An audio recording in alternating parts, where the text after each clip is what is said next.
সত্যের সাক্ষ্য। সৈয়দ আবুল আলা মওদুদী রাহিমাহুল্লাহ। সাক্ষ্য নিজের যা জানে তা অন্যের কাছে বলা বা যথাযথভাবে প্রকাশ করার নাম হচ্ছে সাক্ষ্য। সত্যের সাক্ষ্য আল্লাহর পক্ষ থেকে যে সত্য এসেছে, উদ্ভাসিত হয়েছে, তার সততা দুনিয়ার সামনে এমনভাবে প্রকাশ করা যাতে দ্বীনের যথার্থতা প্রমাণিত হয়। এটা সত্যের সাক্ষ্য। সত্যের সাক্ষ্য দানের গুরুত্ব। সাক্ষ্য দানের ভিত্তিতে হাসরের ময়দানে ফয়সালা হবে। 2. সত্যের সাক্ষ্য সকল নবীর সুন্নত। 3. সত্যের সাক্ষ্য না হলে জালেমদের অন্তর্ভুক্ত হতে হবে। 4. সাক্ষ্য না দিলে দুনিয়ার লাঞ্ছনা, অপমান, অধঃপতন চেপে বসবে।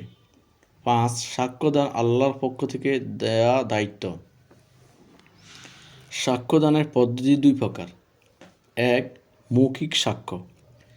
নবী সাল্লাল্লাহু আলাইহি সাল্লামের মাধ্যমে আমাদের কাছে যে সত্য এসে পৌঁছেছে তা বক্তৃতা ও লেখনীর মাধ্যমে মানুষের কাছে সহজবোধ করে প্রকাশ করাকে মৌখিক সাক্ষ্য বলে।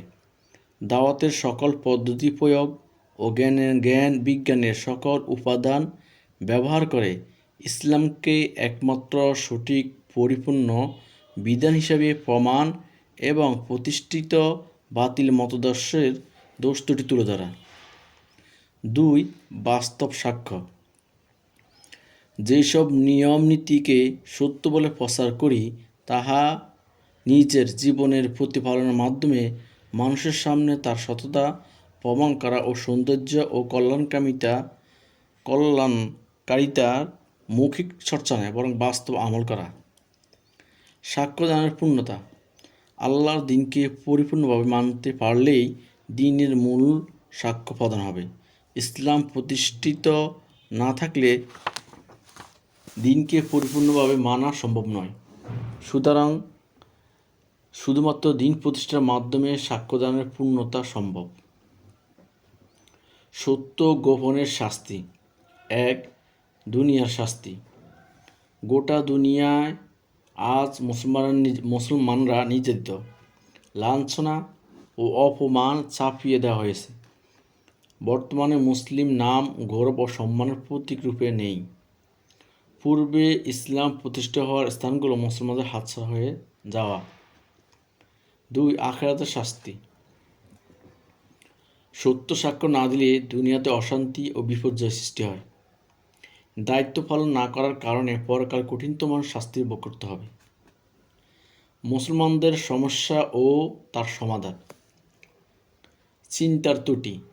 অন্যান্য জাতি পার্টি যেসব সমস্যাকে মূল সমস্যা হিসেবে গুরুত্ব দেয়, আমরা সেসব বিষয়কে একইভাবে গুরুত্ব দিই।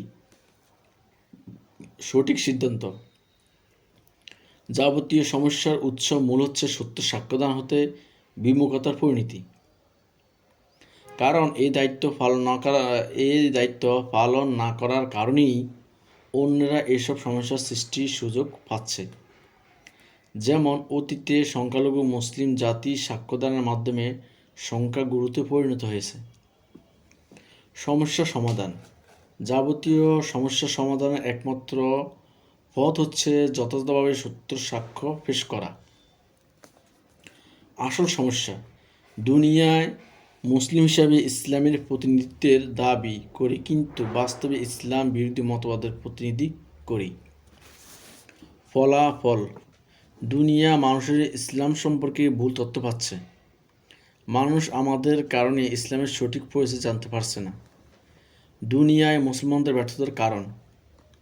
ইসলামের লেবেলে খুলে দিয়ে কুফরি গ্রহণ করলে দুনিয়াবি জিন্দেগি চাকচিক্যময় হতো, কিন্তু নাম ও কর্ম সংঘাতময় হওয়ার উন্নতি বন্ধ। আমাদের কর্মপদ্ধতি।